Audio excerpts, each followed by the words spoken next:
Hello everyone, it's New Year's Eve, and being such a party person, today I'm gonna talk about a great book.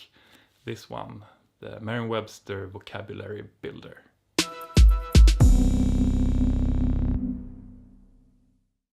This week I decided to focus on the film goal again, and the goal of the week was to finish the structure of my romantic prepper comedy. Process-wise, I'm back on track with training again. I spent the week home with my parents, but I still managed to go to the gym, my regular gym. I went to their gym, which was strange to go to the gym with my parents. I never thought that would happen. And I went out and did some cross-country skiing with my brother. So that's 3 occasions of training, and I'm happy with 2 per week. So I hope that this will carry on onto the next year. So this week the plan was to work with the Truby's ways of structuring a story for my romantic prepper comedy. And I thought about it every day, but nothing was done in the end. Record-wise, I've been playing quite a lot on the grand piano at home, and I think I have gotten some new ideas for how to play one of the songs I'm writing at the moment, but we'll see when something happens with that. I would really want a piano to play on, but even a electric piano would be too big for this apartment, so I'll just continue with what I have. Game-wise, I've been reading a little bit about narrative design, but mostly I've been playing Into the Breach, which is on sale on Steam at the moment. And it's the creators of Faster Than Light, FTL, that made this game and released it earlier this year. Once again, you command a group of like mechs, and it's a turn-based strategy where you try to defend citizens from an alien race of gigantic bugs, basically. It's challenging enough, and it's a good puzzle game. But the thing I want to spend some time on today, which also is what I have spent a lot of time on this week, is this book, the Merriam-Webster's Vocabulary Builder.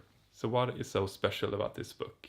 I talked a little bit about it last week, but I want to spend some more time on showing you. So I have been using a lot of apps like Duolingo and Memrise, and they try to teach you a lot of new words, but even though they have their methods, I don't feel that they really do what they could be doing. So when I saw this book and it was like €8 or dollars, then I thought I will give it a try. So what this book does so brilliantly is that it works with the roots for words. So for example, here you have the root bell, and then there is some information about where that root comes from and what it means, and bell means war. And then it continues like with words that has bell in them, like antebellum, one of my new favorite words, which means before the war. And you have bellicose, belligerence, and rebellion. And each of these words has the pronunciation, description, example, a sentence for how the word is supposed to be used, and then some information about it and words that are like that word. And when you have done like 2 of those roots, then there's a quiz, And in this quiz, you then practice and see if you have learned those words.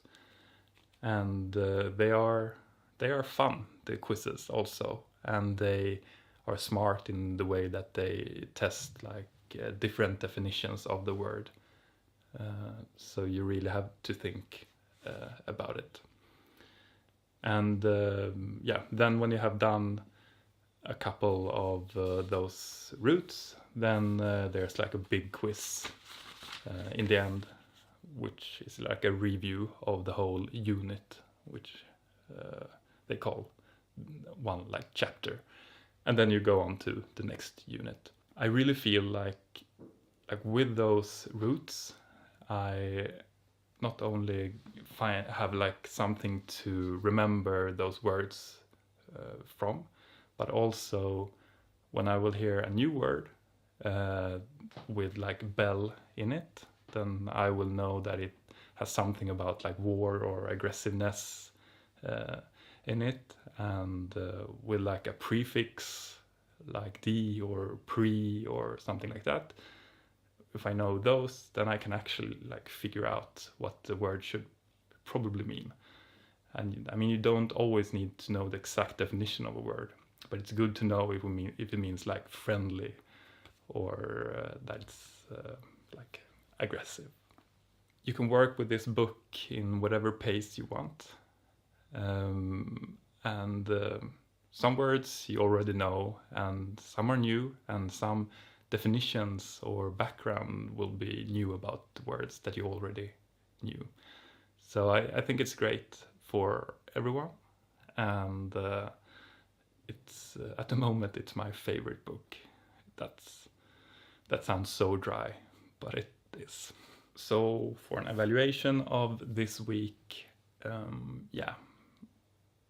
I totally failed with the goal, but instead I have been exercising, I have been spending time with my parents, and when my brother and his family came over, I spent time with them. So it still feels like I've been doing good stuff, but I would really have enjoyed to have worked a little bit on my projects, and if I would have been a little bit more focused, I should have been able to.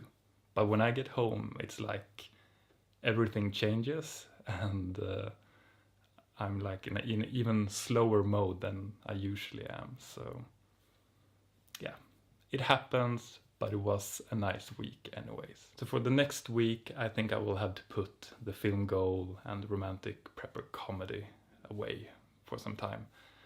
And I'm going to focus on the book goal again, because now there have been a month since I finished the first draft for my horror novel, and now it's time to do some editing on that one. So next week I will probably sit down and read some books and figure out how I will rewrite this draft into a second draft. I'm looking forward to it, and I have a lot of new ideas that I want to put in there, and it's gonna be nice to see if they work or not. So that is what I had for this week. So if you like this, then please give me a thumb up, and if you have any comments or suggestions, then please comment below. If you want to continue to follow my journey in reaching my 4 creative goals before I reach 40, then please subscribe. And thanks for watching, and Happy New Year.